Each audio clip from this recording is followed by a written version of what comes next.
Hi, everyone. I'm Dr. Nancia Leath, and I am so excited about today concerning Raw Stories. We have three amazing ladies that's going to tell you their story. The first young lady I have, let's bring her on. She is from Finland. Come on, and it's about 3 a.m. her time. Is that correct? Yes. Pronounce the name, because, honey, I did not want to mess it up again. It's Minna. Minna Minna. here. That is beautiful, Minna. Is there a meaning for your name? No, it's just a typical Finnish name. No meaning. Okay. Wow. Minna, please tell us your story.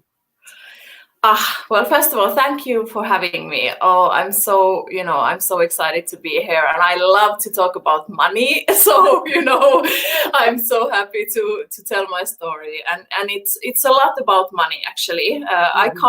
So I was born and raised in Finland, and I'm still living in Finland, Right. which is in Northern Europe. I know for many Americans, Finland, it being one of the smallest countries in the world, you don't really sort of realize where it's even located, but it Right. is in northern Finland in Nordic. Oh, okay.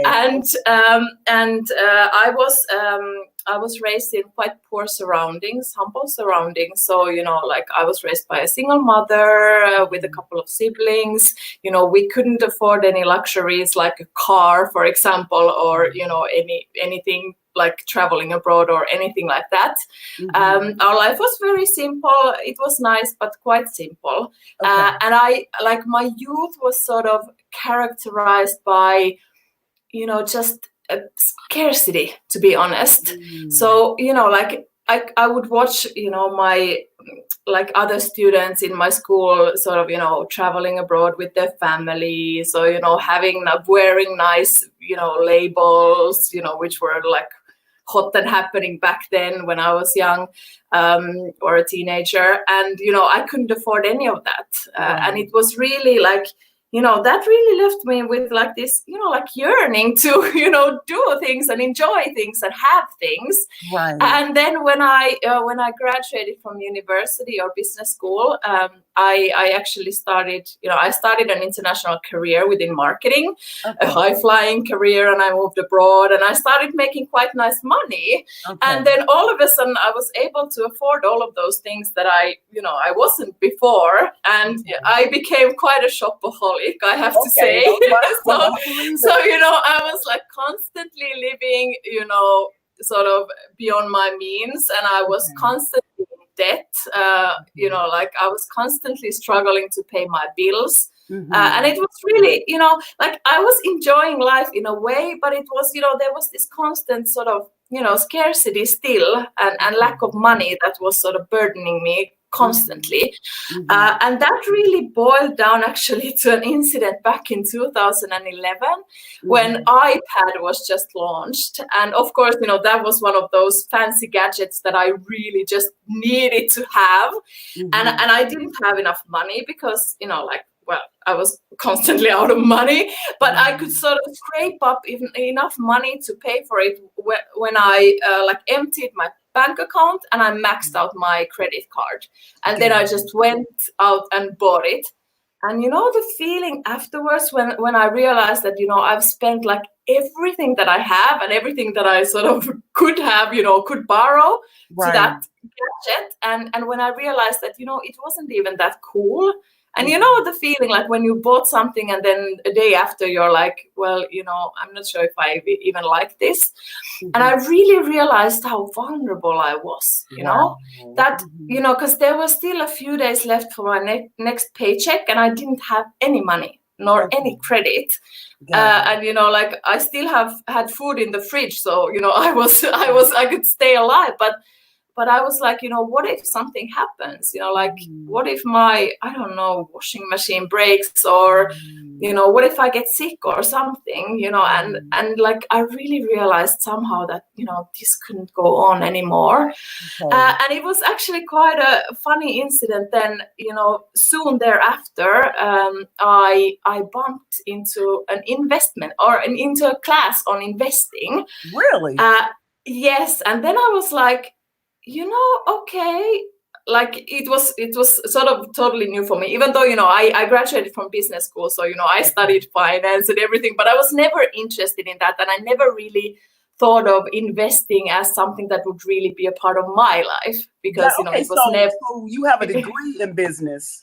Got it. Yes. Right, but you wasn't implementing the tools that you learned from the business class in your okay, Yeah. got it. Okay, I got it. Yes. And I mean, like you study finance, but it's like, those are some of the mandatory courses, and my major was marketing, so I was really like a Focusing marketing on girl. That makes sense. Okay.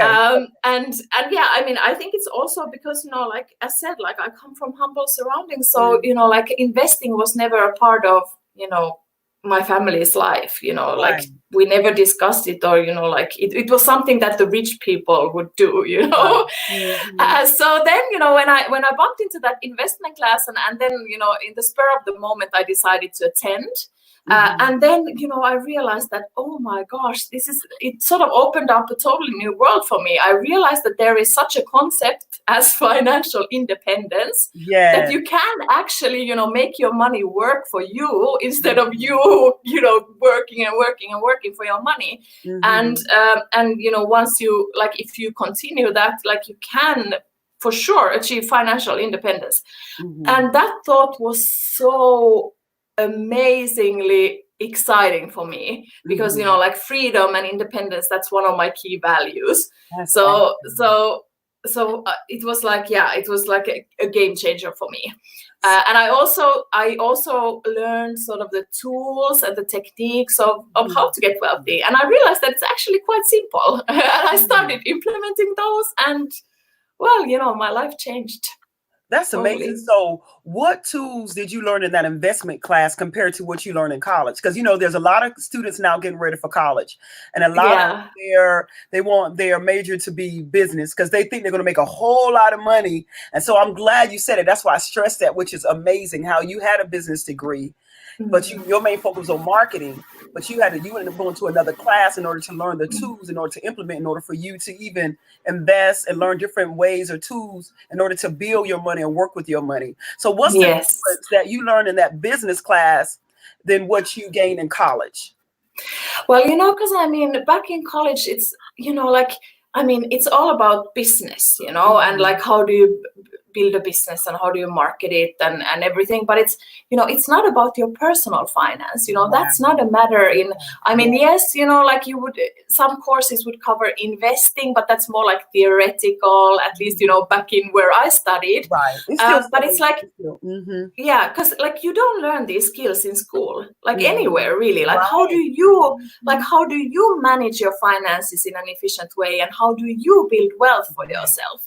And like it's really, it boils down to really basic principles. It's all about really, I said, like managing your finances, managing your income, and managing your expenses, and sort of creating a surplus out of those two, and then investing that, and investing using compounding to just make sure that your investments grow over time.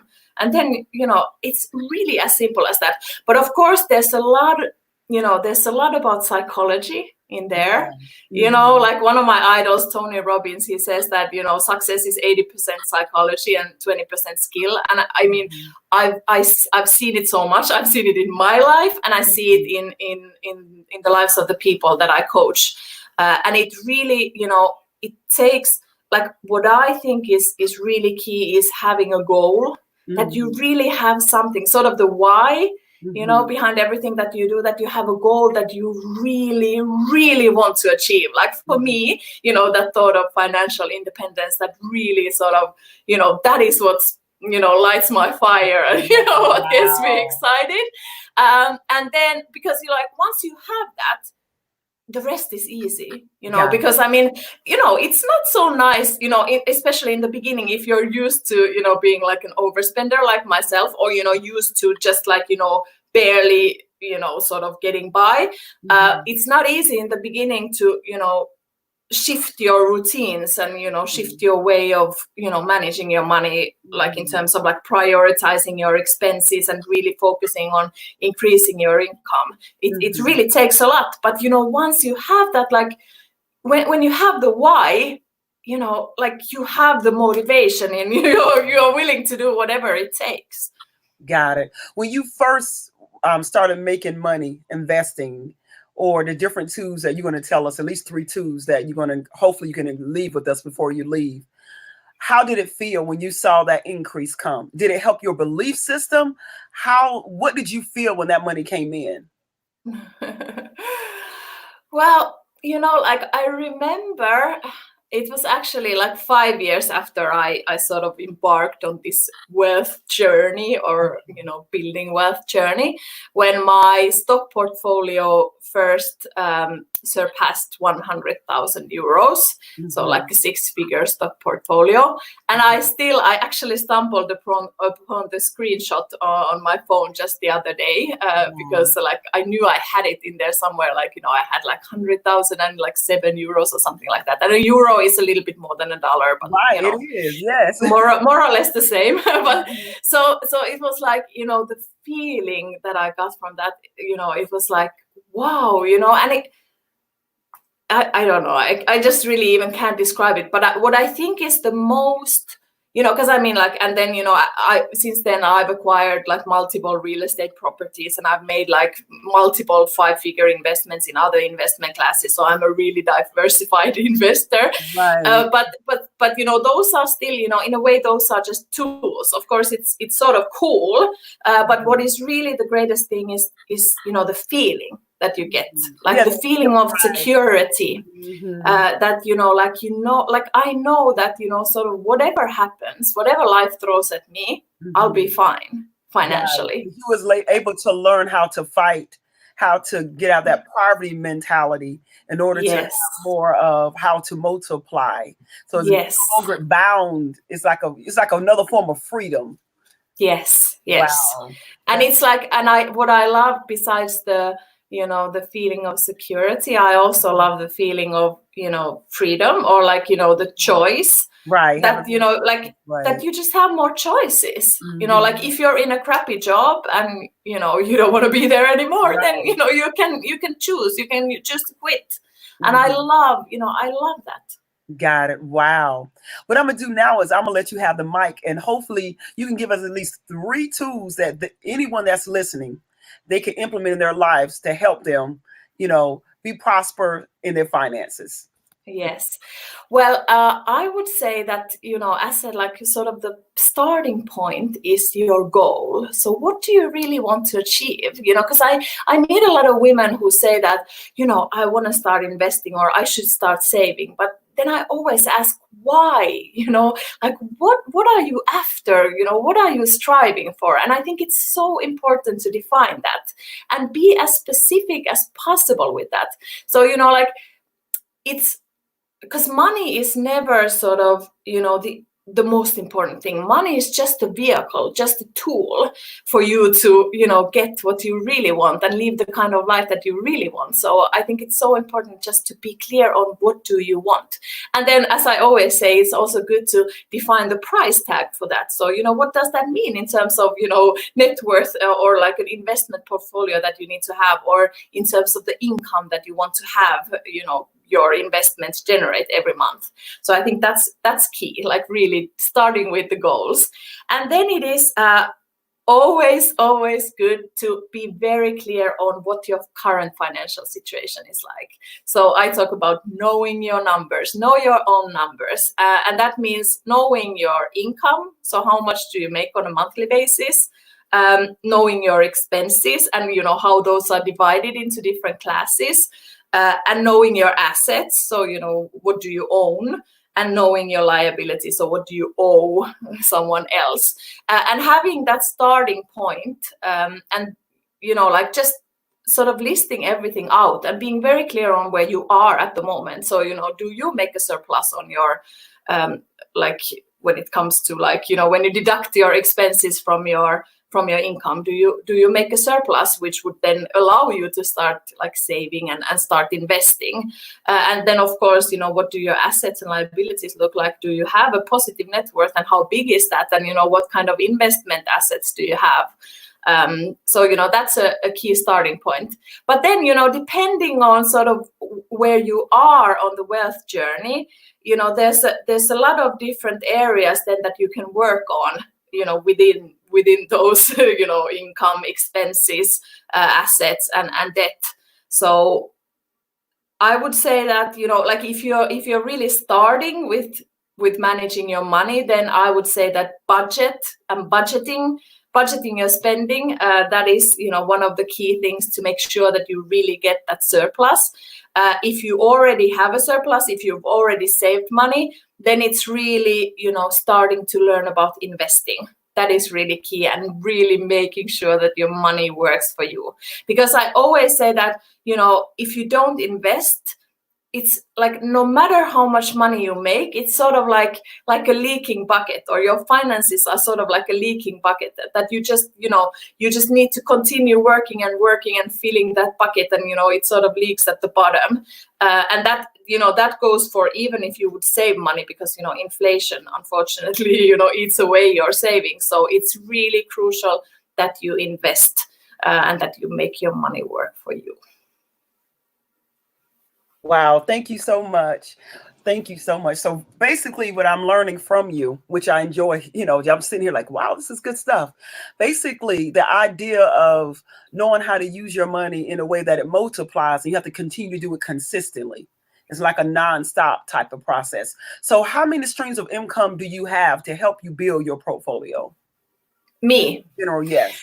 Yes, well, I have a demanding day job. I'm a managing director of a growth company, publicly listed one, or a subsidiary of a publicly listed one.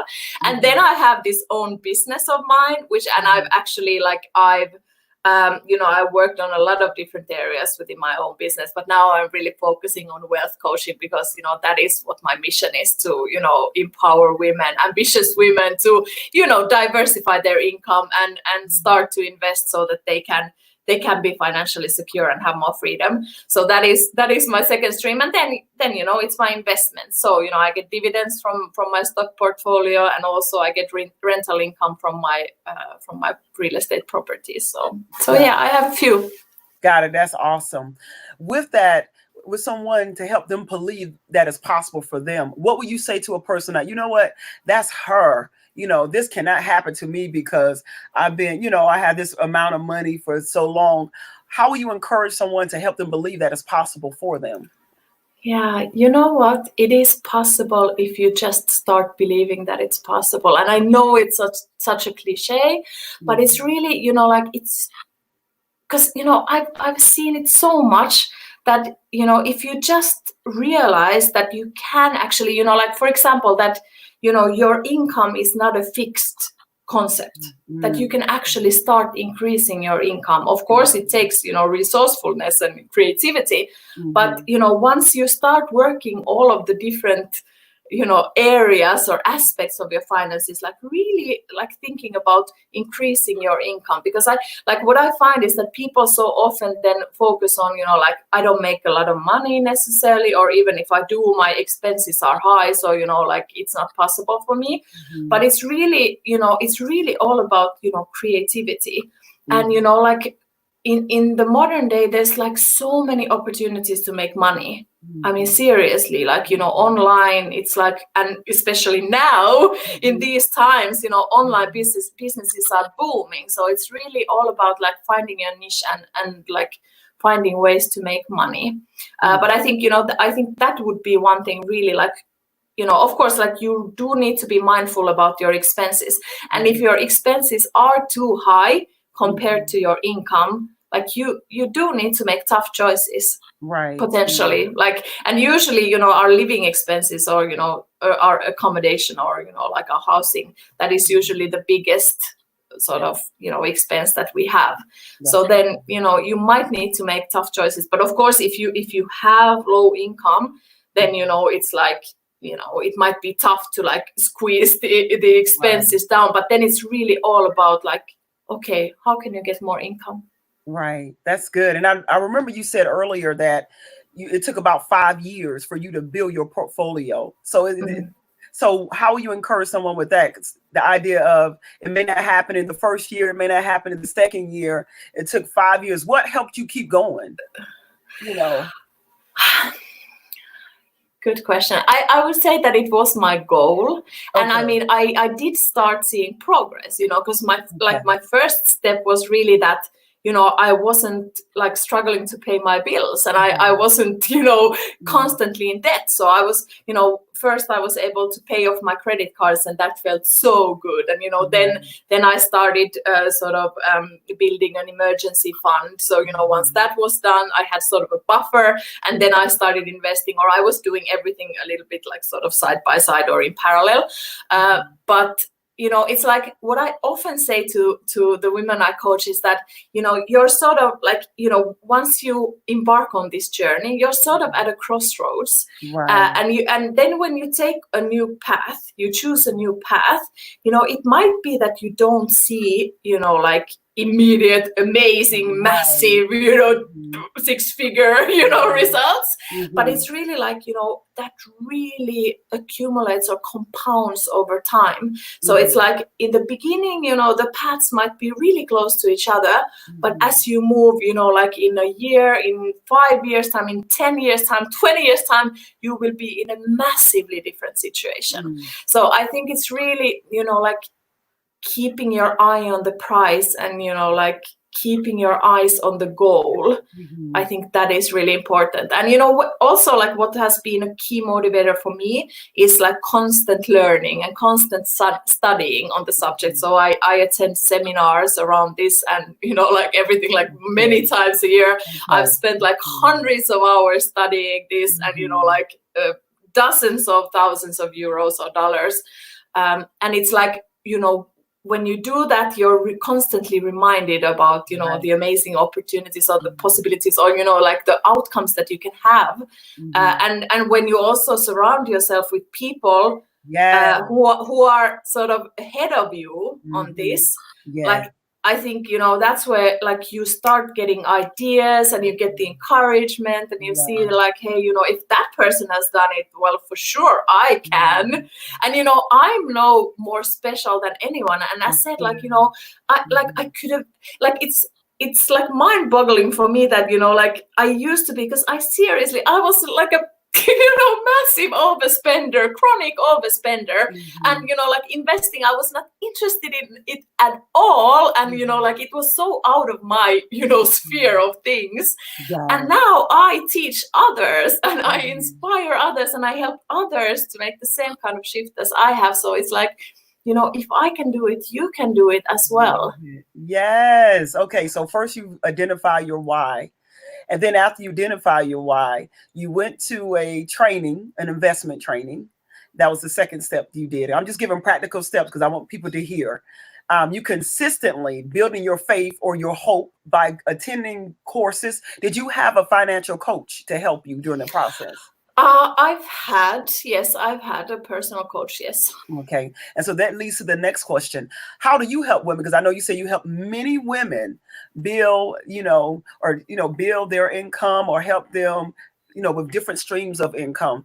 What would be the first thing you help a person? How will you help a woman? The first thing you do to help a person? Yes.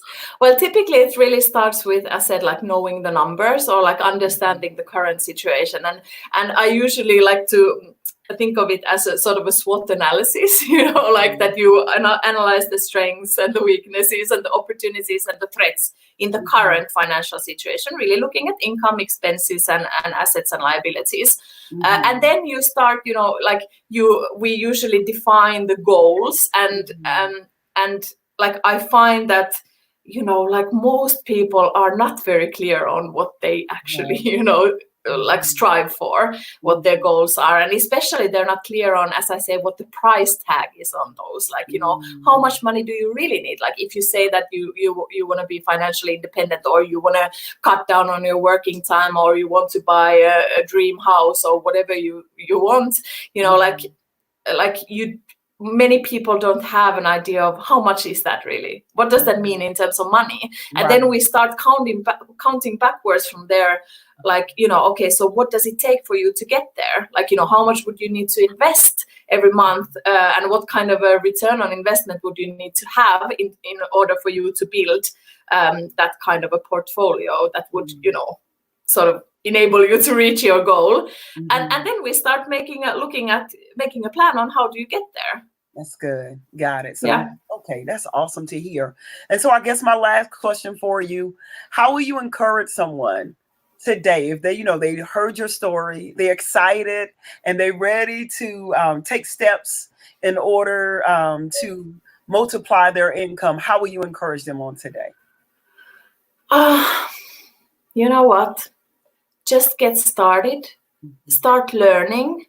As said, like, you know, it's so doable, and it's at the end of the day, it is really simple. And once you get a hang of it, it's like it starts building up and building up. Like now I'm like, money is just flying my way, to be honest, and it's so amazing. And like I find new investment opportunities, and it's like it's so amazing. But you need to get started, and I think a good place to start is really understanding where you are now, and then identifying the most important things that you should focus on, like whether it's like, are you overspending? So then it's really being mindful about your expenses, or being more choiceful about your expenses. Or if it's like that you don't make enough money, then it's really focusing on how can you make more income. Or if you have bad debt, like, okay, pay off that debt as soon as possible. Or if everything else is fine, then it's like really start investing. Or if you're investing, like, are you investing in a smart way? What kind of return do you get on your investment? Should you diversify? Like, should you use leverage and so on? So it's really, that's what I would say. And it's really like, it's so easy, and it is so cool. It's so rewarding. And I know, like, if you're not used to working with your money, or, like managing your money or leading your finances in a way, it can feel a bit like, oh my gosh, such a hassle and such a, strain. But it's, the reward is so amazing. I can promise you. That is awesome. And I also believe the more money you have, the more you can help other people. And yes. So understanding that, because if you lack it, sometimes it's hard to even give. So, wow, thank you so much. And I have some comments that we want to share with you. I'm excited about Miss English Twin. She's really been encouraging you. You want to read that for us? Thank you, Minna, for staying up to share with the Women Who Thrive ladies. You're welcome. Right now it's 3:30 your time. Thank you so much. You so alert. Oh my goodness. She also indicated, the choice is important. Yes. I think he was talking about you have more choices when you have money. That is so good. She also, I love it. She took notes on what you said. She said, the first thing you do is know your why. Number 2, know your numbers, access, liabilities. We need a balance sheet. I love it. Invest money should work for us. Yes. Good stuff. Let's see what else she said here. Okay, right. That is good. Right. Yes. Not fixed. I love it. Not one-dimensional. Yes. Let's see here. I guess someone said they're here. Thank you for being here. Someone indicated good information. All right. Thank you for this information. Yes. And my hope is also that if you all would like to make contact with her, because that's the main purpose why we have wonderful speakers like Minnie. I know I just messed up your name. I'm so excited. Minna, I'm so excited. Minna, yes. Minna, I'm so excited that you're here, because my heart is for Women Who Thrive, any other person that's listening, to understand that it can happen for you. It is possible. And we're trying to provide you with tools as well as people that you can network, not just only in the U.S., but outside the U.S., around the world, because right now we have 73 representations of countries in Women Who Thrive. So we're trying to make sure we provide the tools for you in order for you to thrive. And one thing in thriving is also having income. So if you need a wealth coach, a person to help you with the money part, I honestly believe she is a great example, a person that can help you. We also going to have a person come in this week on Thursday to teach you the ABCs of stocks, what it means, because sometimes you know the basics of it. So we're trying to give you, regardless of where you are, if you at the baby steps and you're just trying to learn, we're going to provide that for you. However, if you want hands-on and you feel like you need a coach, I honestly believe this wonderful young lady, Minnie, I call her my friend, can help you and show you, and most of all, help you believe that it is possible. So we want to thank you so much for your time. Thank you for investing and Women Who Thrive. And if you like to say anything before we transition to the next interview, please know it's yours. Oh, thank you so much for having me. And you know what? I'm so excited to be here that I actually wanted to, offer you sort of a bonus for Women Who Thrive. Yes. I don't usually do this, Mhm. but because Women Who Thrive, and that is like sort of my ideology, like that. It's all about thriving, and like Yeah. I want women to thrive, and like women's wealth, that is my passion, because Mhm. traditionally investing and everything, that's all like all for men, but women are here, and we invest. So I would like to handpick a few women from this group Yeah. for a free step change your wealth session with me, so like a free Wow. 45-minute call. I unfortunately can't offer it to all, because Right. I'm just one Mhm. person, but Yeah. like uh, I'm happy to do that for free for a few women. So I can actually, like either Nancia, if you post, or if I I post will. in the I will keep comments, 3 names. Yes, at um, the comments. Yes. Someone said like this. me, and I don't know who it is, but we'll make sure that person that said me, we'll make sure we select that person will be selected. All the anyone that replied or watched this interview, we'll pick 3 people from there, and I'll make sure I forward the information to you. Yes, because like I have this application form, because I really want to make sure that we're a good fit to work together. So Right. I'll Mhm. I'll provide that to you, or you pop it Okay. in the comments. Okay. So Wow. really look forward to it. Wow. Thank you so much. Thank you for coming. Thank you for your gift. And most of all, I just appreciate you. And I'll make sure we stay in contact. And hopefully we can have you come back again and do some trainings inside of Women I would Who love Thrive, to. just for Women Who Thrive, and partner together and make sure we working together in order to help our women thrive. Thank you Yes. so, so, Thank you. so Thank you. much. Great to be here. Bye. Wow, we are so excited about that. The key thing about Women Who Thrive is making sure you honestly thrive and providing with the skill sets to help you thrive. This next woman is also amazing. She is thriving in so many areas of her life. One area has been a parent. Her name is Melody. Come on in, Melody. How are you, Melody? Hey, Yes. Nancy, I am great. I am Great. Thank so you for happy. having me. Oh, it's an honor to have you. I'm so happy you're here, and just your book in general. I know we want to talk about your book. We want people to buy your book as well as learn from you. But I want to start off, if you don't mind, telling us your story. Tell Okay. us about why you wrote the book. Tell us how this book will impact many that will read it, as well as tell us at the end of the day, what's your goal for people after reading the book? Okay. Well, I am a wife of 22 years and I have a mother of 3 children. My oldest has autism, and autism is a developmental disability that typically develops in early childhood, Mhm, that affects their ability to communicate, and social skills and self regulation.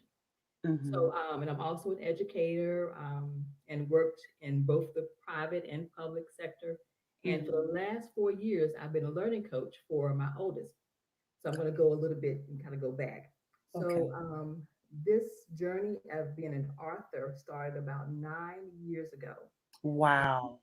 I remember just lying in bed, like, how did this happen? Was I the cause of this?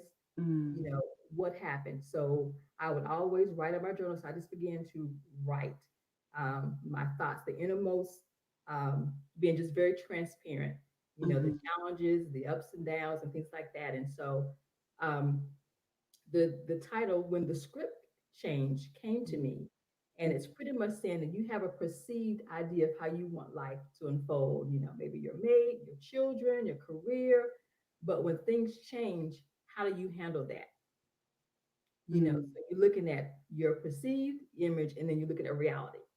And mhm, so when the script change is just a journey of my a family raising a special needs child. So mhm. in this book, my husband writes to get a chance to hear from a husband, a dad's perspective of Wow. how they dealt with it. My Mhm. other 2 children write in this book as well. So it's not, I didn't write to be pity on my Right. book. I wrote it for encouragement, Mm.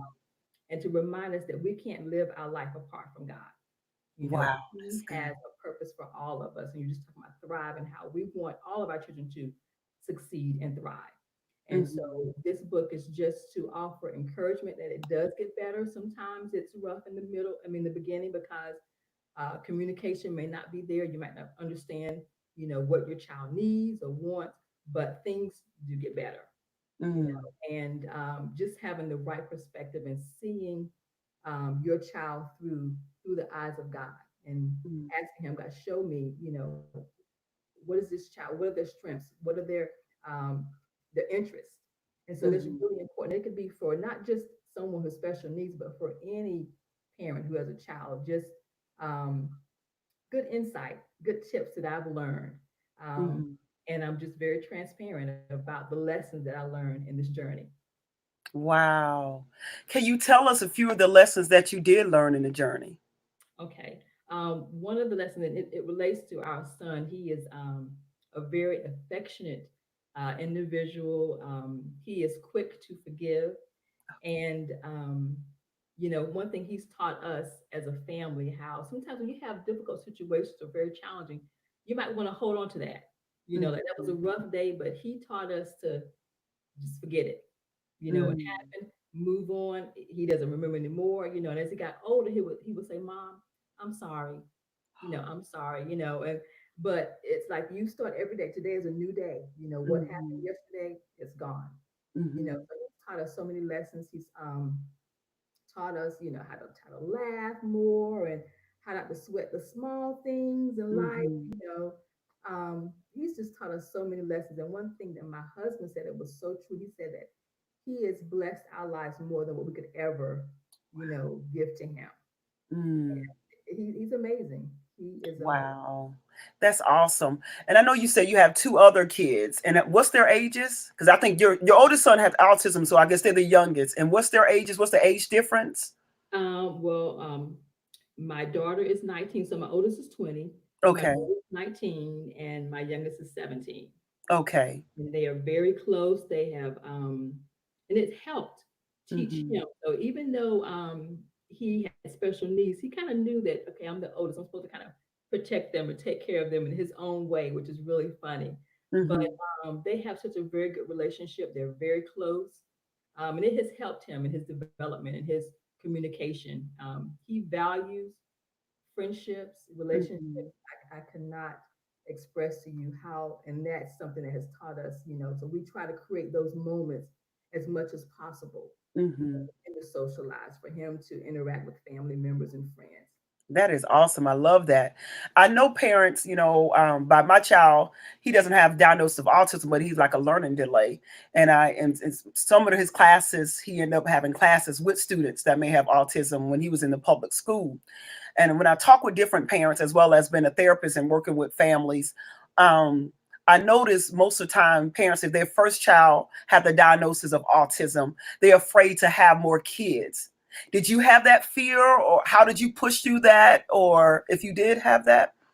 Actually, we did not know until our daughter was born. So we, as new parents, we, you just want to help the child, and Hmm. we did not know that our child had autism. It was actually someone else in our small group that said, "I think your child may have autism." At the time, we did not know what autism was. Like, autistic? Is it, what is she saying? So it was later on that we began to see those things, that he studied things differently, he played differently, those Okay. developmental delays.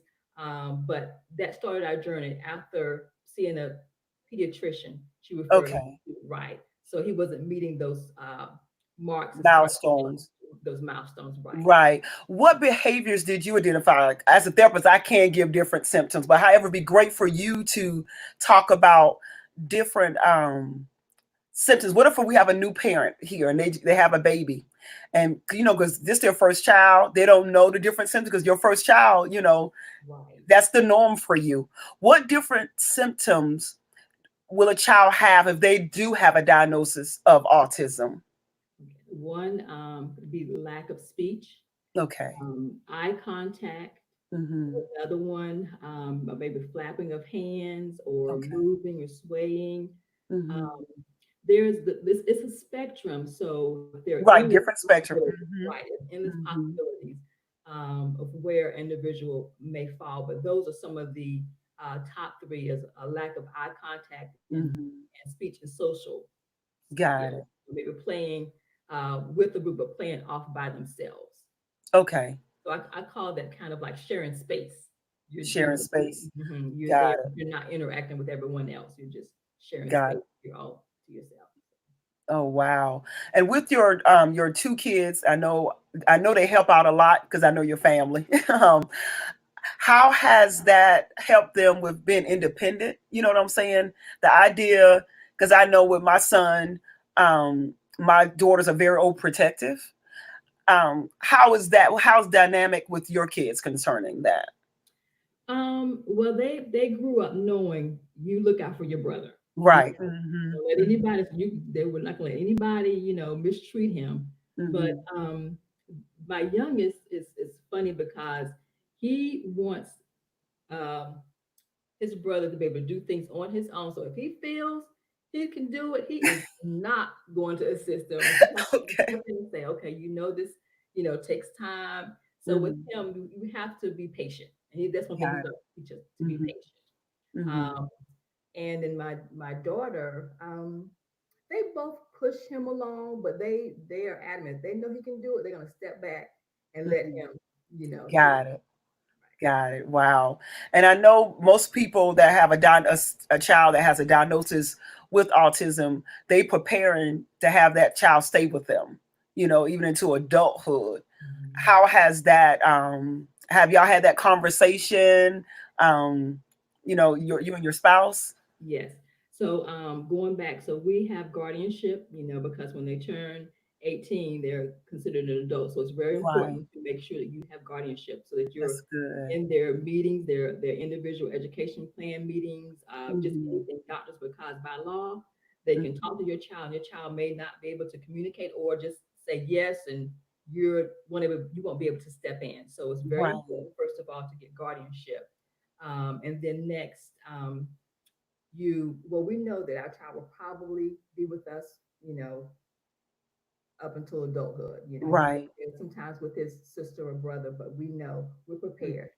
Right. We would like for him to be able to live on his own, and hopefully this we're still hopeful, but Right. we're preparing now as if he would be with us um, for the rest of his life.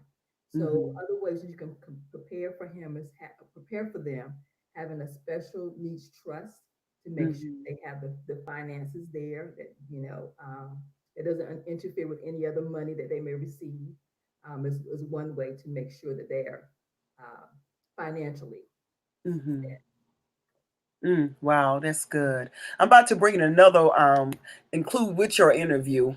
Her name is Tashana. Hi, Tashana. Hello, How are you? I'm good and yourself? I'm well. The reason why I include all three of you all also because of time, as well as the idea that we have on the same topic. And hopefully you heard a little bit of Melody story concerning she's raising a child that has a diagnosis of autism and the severity. We're Mhm. excited to have Tashana. Tashana is a Women Who Thrive connection leader as well as an engagement leader. And she would be a person that we're excited that women can go to. They need support, encouragement concerning this topic. And we also excited about your book too, Melody, because we want to share and hopefully everyone will buy it. And can you show a copy of your book, Melody? Yes, a copy of her. So it's called When the Script Changes. When the Script Changes. Okay. Oh, okay. Okay. And Tashana, she told us about even with her son. Her son is 20 years old now. And how old is your son? Malik is 17. He'll be 18 January 3rd next year. Got it. And she was Mhm. talking about the different severities, the different levels of the diagnosis of autism. Mhm. What level you consider your son? Um, so it's kind of strange. Well, not strange, but Mhm. my son is very independent. Mhm. And that's because we worked with him at a very young age, me Mhm. and his father. Mhm. Once we learned that there was something going on, Mhm. um, we hadn't gotten a diagnosis when we actually found out that he was considered not developing academically the way he, with the level he should be on. So I consider him to be maybe in the middle of the spectrum because he's nonverbal, but his speech, I consider him nonverbal, but at the same time, he can communicate. He does understand. He can answer those yes or no questions. And we're getting there where sometimes I'll ask him something because I speak to him just like in normal conversation. I don't speak to him in how he would respond to me. I speak to him as if I'm talking to someone that does not have a disability. So there are a lot of times when I speak with him or if I ask him a question, he answers correctly. So I know that there's growth in that. So I would say he's in the middle of the spectrum. Because I do nothing for him at home, but maybe cook his meals, help him a little bit with grooming, clothes. But other than that, I don't do anything for him. So when you say he's nonverbal, he's nonverbal, nonverbal, how does he communicate? Does he do sign language? What's his way of responding? Well, most of the time, as far as at home, because most of my time with him is at home, because he has a schedule. He's in school. He has his caretaker through the company that we receive his services. So with me at home, because he's so independent, he kind of just does his own thing like any other teenager. If he's hungry and I ain't cooked yet, he gonna go in the kitchen and find him something to eat. Or I'll, sometimes I'll just go in his room and say, "You hungry? You want something to eat?" Or I'll just bring him something. But for the most part, he will say something like "eat," "hungry," drink, or something like that. But because, like I said, he's so independent, Malik is just like any other teenager in the house. He's in his room. He's got his own thing going on. He's got his tablet, his TV, whatever he wants in his room. And he does his own thing. And I let him be like that instead of trying to control everything that he does. I want him to, if he wants a snack, get up and get a snack. You know that you can do that. There are times if I ask him if he is hungry, I'll say, "Well, there's some stuff in there to make if you want to make you a sandwich," because he makes his own sandwich. He does. There's a lot of things that he can do. He operates the microwave, and makes some hot pockets and things like that. So, and that's progression. That's working with him and kind of, just teaching over and over and over, repetition, things like that, until it's an aha moment and they're just like, it just clicks and they got it. And you'll never have to tell them again, because once they got something, that's it. They got it. Wow. And what about you, Melody, with your son? Is your son nonverbal, or does he It's the same, but he can talk, not a lot. And it's funny because I have to really press him to talk. I don't know what that is, but he can answer questions. And then this is about 2 years ago, we went through something with him. We don't know if he had a seizure or what happened, but he was more verbal, but he had anxiety was really, really bad. And so when he got really sick, we didn't know if this was it. He was going to leave us. We did not know, but he came through. This was prayer and just believe in God. He came through, but when he came through, he didn't have the anxiety anymore. That was gone. So his speech is coming back. It's coming back. But like I agree that to let him do as much as possible, to be as much independent as possible is very important. And I remember a story like my son, he can cook in the microwave, he can put his waffles in the toaster. But one morning we were getting ready and he had his waffles. And I went to go brush my teeth really good. And I came back and the smoke detector's on, the smoke is in the house. And he goes, "Mommy, they burned up. They burned up." I was like, "Yeah, you did." You did. So that was the lesson that, just to stand by. So I want him to learn how to cook, so I'm right there beside him. Just as independent as possible. Right. But, Right. Wow. I think that probably for every parent that is raising a child with autism, the goal is to make them as independent as possible, because Mhm. that's all you want is for them to be able to just do things on their own. Mhm. I was listening to Melody when she was talking about that. She knows her son would stay with her more than likely for the rest of his life. And that's how I see it as well. But like she is too, I'm hopeful that maybe he can live on his own with assisted living. Because anything from now until that time comes can happen. Mhm. Anything.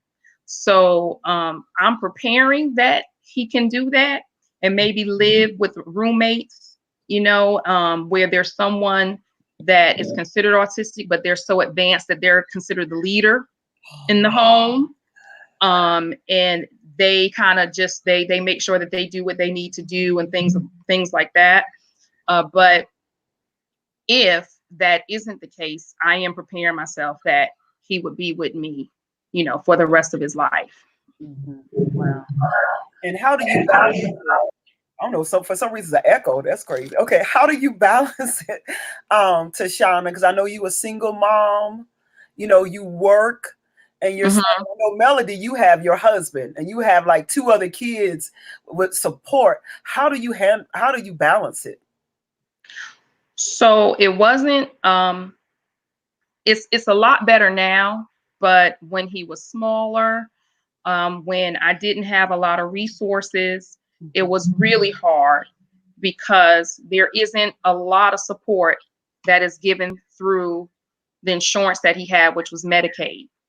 So when it comes to receiving hours so that someone can pick him up from school, and take him and do things or work with him with his homework while I'm at work, those hours were very limited in the beginning. I'd say for about a good 5 years, um, I had a total of like 5 hours a week.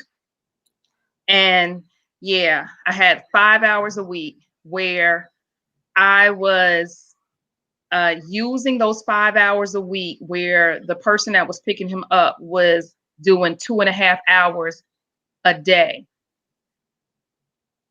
The blessing in that is that the company that I'm with, they paired me up with another family that also has a child with a disability. So they had been in this for years. So as they began to get Malik for me, there was a bond that had formed where they were doing stuff extra for me, even though I didn't have the hours. Mhm. hmm So I say about 2 years ago, Malik finally got approved for CAP services. So And when what's that happening? happened, so CAP services is basically where he went from, instead of 5 hours a week, he went to 40 hours a week during the school time and 60 hours a week during the summertime. Oh wow. So that opened up a lot for me to work, to do more things, to be able to just have a life of my own. So how I balance now is because I do have that support. Now, a lot of people don't have that support, but fortunately, a lot of families do have siblings, or they're a two-parent home, or they may have mom staying with them. They have some kind of helping hands. But Malik is the only child in our home, and then I am a single parent. Mhm. So it was very difficult. There were, I would he would get up at 6 in the morning, be on the bus to go to school. I would go to work.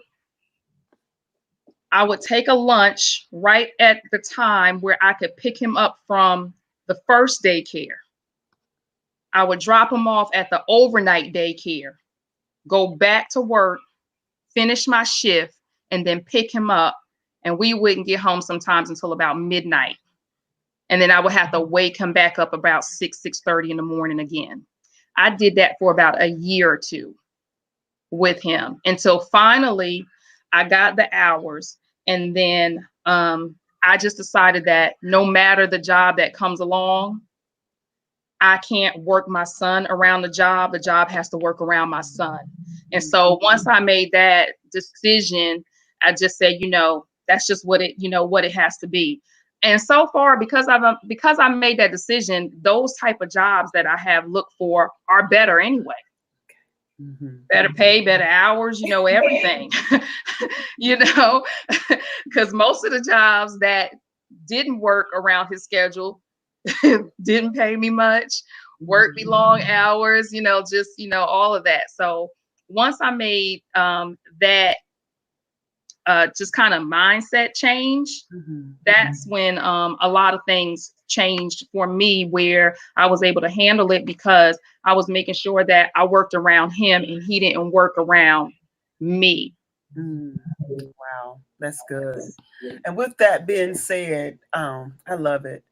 God, my heart just right now just even more open towards both of you all. Like, oh God, be honest with you, because I know how hard it can be. And the idea that even with you, Melody, you said you started writing your book like 10 years ago or something like that, and writing your thoughts. And you said it's something in the beginning. You said you at first you want, if you blame yourself and identify the why. Can y'all both expand on that? Well, as I think humans, we want to know why. It's a part of us. We want to know why, what happened. And I just felt through a couple of things in my life. I was in a bad car accident when my son was 2. I was carrying him one day and I fell off the steps and he fell out of his carrier. So I thought it was something that I did. Or was I healthy enough? But I had to really realize I can't blame myself. That's an unhealthy way to live. We're not to blame, but God knew. He knew. So if he knew, he could prepare me to be a mom for this child. How long did you have those thoughts? Oh wow. For a few years. I mean, I would, you kind of suppress it, but when you get quiet and it would just come as like, what, am I the reason? Am I the reason? So I did have those for a while, and finally I had to just say that that's not healthy. What about you, Tashana? When you first got the diagnosis of your son, the first thoughts, what did you feel? Did you understand it? What happened in those first getting that diagnosis? There is a part of like blame when we found out, me and his father, the dynamics was a little bit different for me, because not only was I blaming myself, but I was being told that it was my fault. So there was a difference there. I was being told that. So I was fighting that. And then also my own self-guilt with thinking that I had did something wrong. Like, did I not take my prenatals? Could it have been, I've also thought back to like when I was in the service, I've gotten all these shots and, and things like that. Could that have been a part of it? What did I do wrong in my life that, I deserved this, and looking at it so negatively. But then I had to step back and just kind of think about that. I had to look at it differently and know that I was chosen to be his mother because nobody else will be able to do it the way I can. And it's just simple as that. I had to start thinking in that manner. And then, so once I started thinking in that manner, I had to kind of change my mindset and be like, oh, wow, me, God, like you chose me to be his, I had to look at it that way so that I could, and I'm doing it. And, and it's still hard, sometimes, you see other kids doing stuff, you wish that your child could do those things. And so it's not that all the time you're just like, yay, because there are some times where you wish they could play basketball, do the sports stuff and, and all that, things like that. But then you have to just remind yourself that you was chosen. No one else could do it. And God is trusting you to do it. and he's going to give you the tools, whatever you need, he's going to provide it so that you can provide the best that you can for this child. And so once I started thinking like that, it got better. I mean, there were still some guilt things where I felt like I couldn't do anything, like not go out, not have a good time, not, I felt guilty sometimes if I went and did stuff for myself. But then I also had to think like, okay, if I don't take care of me, I'm going to start becoming bitter and resentful. So I have to have a life as well, so that if I'm happy, then that's the way I will come across to him as a parent, a happy parent as well. So I had to not stop beating myself up about that, and know that it's okay to go on a trip without him. Or go out with some friends, or whatever. It's okay to do that. He's not gonna break. Sometimes he don't even, when he leave, he don't even say bye to me. He just gone. He don't even pay me no attention. I was like, can I get a hug? Do you love me? He is gone. He is gone. So once I got to that point, things became, a lot better. Wow, this is so good. Thank you both for your conversation. What would you both like to say? And I'm gonna let you both have the mic. I'm gonna step away. And what would you like to say to a mom or even a father that is going, they just got a diagnosis that their son or daughter, they have autism, as well as what would you both say to a family now, their kids in that going through their puberty stage and their body is changing, so they may have more outbursts because they can't articulate what they're feeling. How will you encourage those parents as well as encourage parents? I guess Melody right now is the idea that, your son, he's 20 years old, and the idea that, at the end of the day, he may not, be able to go to college similar to, your other daughter. She was able to go off and, that may not be his life. How can you help a mom that's maybe grieving during that process? I'm gonna step away and let y'all both just talk to the audience. Okay. First of all, I wanted to say to the new parents, it is important to get involved with other organizations that have, children with disabilities or special needs, because you can be a support. His therapists were best friends with, because they knew the information that I needed, and I was always asking questions. They helped me understand. So that's another support, because it is very challenging, and being a parent, period, is a challenge within itself. But when you have someone with special needs, there's another dynamic or component of that. Those two areas, for me, as my son is in his 20s, we are involved in organizations where he's able to socialize, recreational activities. There's a lot of different things you have to really search. That's a part of being an advocate, is just sharing that information with other parents and know there's Special Olympics. There's things that they will work with your child no matter what stage they are, and it's amazing for them to be a partner and inclusive, and that's what we want. As parents, we want our child to be included and things. We want them to thrive and have fun, and those things they enjoy. I agree with you, Melanie. I think the number one thing is to make sure that you surround yourself with other parents. So join support groups on Facebook, reach out to support groups in your community, because often you will feel like you're by yourself. But once you realize that there's a huge community out there, and when you get involved with those groups and outlets, you start to learn. They give out information freely, because there's a lot of things that you don't understand, don't know, or you don't even know to ask, because you don't know what to ask for, or about anything. So number one is making sure you're in multiple support groups, as many as you can, whether it's online or in your community, through school, anything like that. And then also be a very active parent when it comes to school. Show up, be present, be vocal, understand. I IEPs, how they, you know, put together an education plan. Like, just always make sure that you're educating yourself so that you can be the best advocate for your child, because there's no one else that can advocate better for your child than you, because you know your child. No one else knows your child better than you. So I would say that, and then also to always remember that it's okay for you to have a life, and don't beat yourself up because you want one, because this is not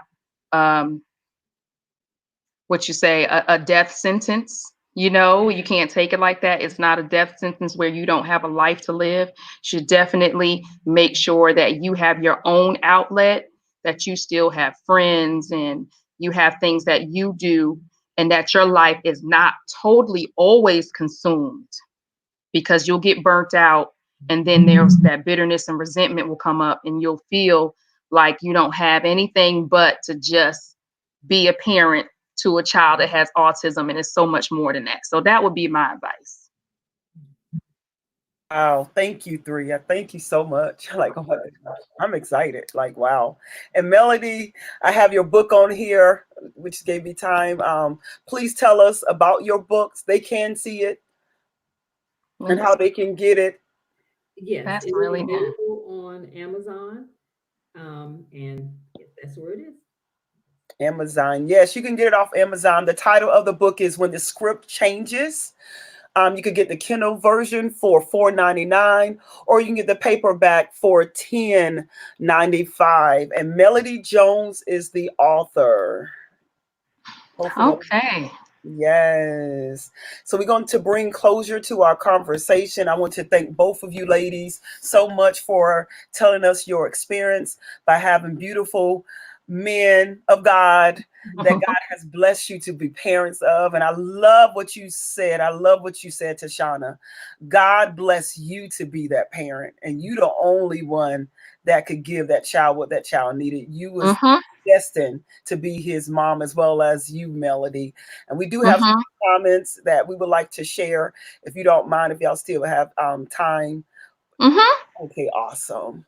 Let's see. I see here Alexandra. She says, such impressive mommies. You all are. Oh, thanks, Alex. I think English said, oh no, your fault. English twin. That's, oh, when God chose you, I think she was saying. Oh, that's, yeah. Yes. Mm.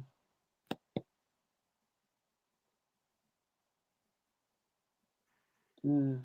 Yes. Thank you.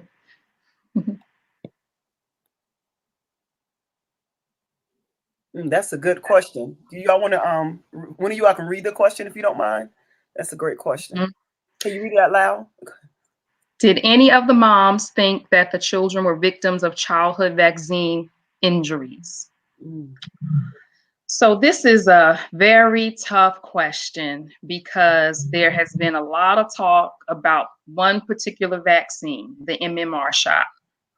Now, from my experience, it would seem that maybe there was something that was always there, and maybe it was triggered through the vaccine shot, but I have no proof of that other than what I saw in my own experience. What, I don't have any scientific notes or anything like that that really says that when he got that shot, that's what happened. Now, what I had to do, though, is kind of not concentrate on that and get to just being his parent, because focusing on that was hindering me, because I was feeling like, well, if I can figure out if it was that shot, then maybe there's something that they can do to cure him, and that's just the wrong mindset to have. It was really the wrong. So I had to kind of do away with that, and just actually get to just thinking about, what do I need to do to make help him be the most independent person that he can be. And once I focused on that, nothing else mattered. You know, nothing else mattered, because whether it was, what is it going to change? Really? Yes. What is it going to change? You know, if that was the case, and as far as statistics where there are, what is it, 1 in 50 now that a child has autism. So do you know how many, you know, cases as far as like lawsuits or, you know, civil suits, whatever that we, it's just impossible. So it's just like, what, you know, what would it change? It wouldn't change nothing but the fact that that's what they found out. If that was the case, that, okay, they found out that that's what it, you know, that's what happened. So now what? I still got to continue doing whatever I need to do to make him the most independent person, you know, in the world. That's all I can do. So I had to just kind of do away with it because at one point it was consuming me. It was consuming me. So I had to, yeah, I had to change my mindset with that. What about you, Melody? I totally agree. I totally agree with everything that she has said. It doesn't change anything. I know once my husband thought that he had language, a little bit more language before the shot, but I really don't remember. You're in the moment. But it is a quote conversation, you know, or a thought, you know, within the community, if you know this was a reason that it happened. Got it. All right, we have another statement here. Here we got, yes, you must meet other parents. Let that go. Okay, it said yes, yes, you must meet other parents. Those support groups are so important, a huge community for transitioning to adulthood. Okay, let's see. Yes, be their biggest advocate. Let's see here. Let's bring her to let her. Okay. The next one is thank you, ladies. Let's get here. I think she's on the phone. Let it go on the phone. The next one is, yeah, thank you, ladies. And then we had I definitely be getting the book. Yes. Thank you. Thank you. All right. Okay. My son Malik is at the door. Awesome. Okay, awesome. The next one we have is God choose you both. Take her out. Where did she come back? God choose you both, knowing you will be awesome moms. Wow. Wow. Anything you would like to say, Melody, before we bring closure to our conversation? Um, I can't think of anything. I just want to say thank you for allowing me to share my story. I believe that everyone has a story.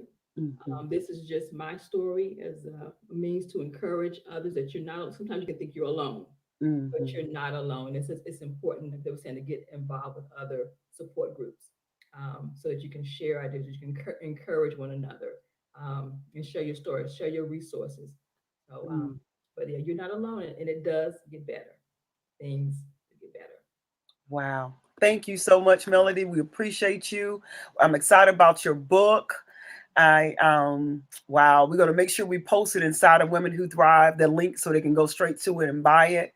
Not only do you buy it for yourself, please also buy it for the school system. Be good for the school. Anybody, you know, if you go to public school, please buy copies for teachers to give to other parents as gifts that may be dealing with children that have a diagnosis of autism. Melody, we thank you so much. And what we're going to do now is bring in Tashana so she can, you know, give her closure. We thank you, we thank you, we thank you, and know we are here in our group in Women Who Thrive. Thank you. Thank you so Welcome. much, Nancia. Oh, and wonderful Tashana. We want to make sure so you can bring in closure. We understand. I love it. I love the Yeah, I'm sorry I had to step away, but Malik he was just getting dropped off by his caretaker. And you see it's 9 o'clock. That's okay. I get all that time. That is your that is part of the life, and that's, you know, I love it. It is. Yes. Anything you would like to say to bring closure? Melody gave her closure. Now I'm going to give you the floor to bring your closure. Well, I would just encourage, like me and Melanie were discussing, is uh, encourage any parent that is raising a child with autism to not seclude yourself, Mm. to get involved in support groups, join support groups on Facebook, Instagram, throughout your community, get involved, stay current on topics and things like that. Just because once you realize that there are other parents that are going through the same thing as you, you don't feel alone. It's the worst to feel like you're just all by yourself.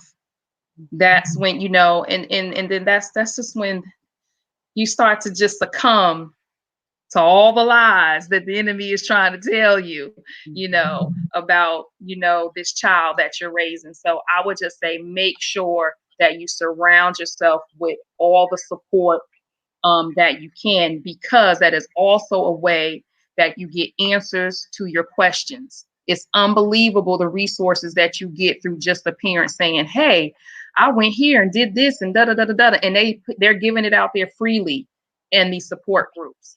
And once you are in a support group, you will see it's so encouraging. We're like all family. You see someone's child that got through a hurdle, maybe went to the bathroom one there. We're all rooting, like we're all we all that one child got gazillion moms, because we're all just like, yes, we're because we understand. We understand the work, the process, the hurdle. So the number one thing, support groups. Do not think that you're alone. Reach out to anyone that you think that have any type of resources, and then from there, I promise you, the ball will start rolling. It'll start rolling, where you'll start just getting so much information. Sometimes I get so much stuff I don't even know what to do with it. Sometimes I'll be like, oh, okay, I can do this, I can do that. But it's wonderful to have more than hey, it really is. So that's my number one thing. Support groups. Know that you are not in it alone. Even and it's not just for single moms as well. Even though I know this is a one, but single dads are out there too, and they need the support too. They really do. They need the support too. And you'll see single dads and single moms, or married couples still, even though they're together, they need help. They need help as well. So, and it's a huge community, a very loving community too. No matter what state you're in, it just seems like the love, it's all the same. I love it. And with that being said, I'm bringing Melody back. Melody, before we bring closure, this is placed in my heart. Will you please pray for parents that Yeah. are going through and need some encouraging right now? Because you never know who's listening to this interview. You mind praying for families as well as their babies? Father, we thank you for this time, this moment, Lord. We thank you, Father, for each and every parent, Lord, who may have a child with disability, Father. We thank you, Lord, that you knew before the foundation of the earth, Lord.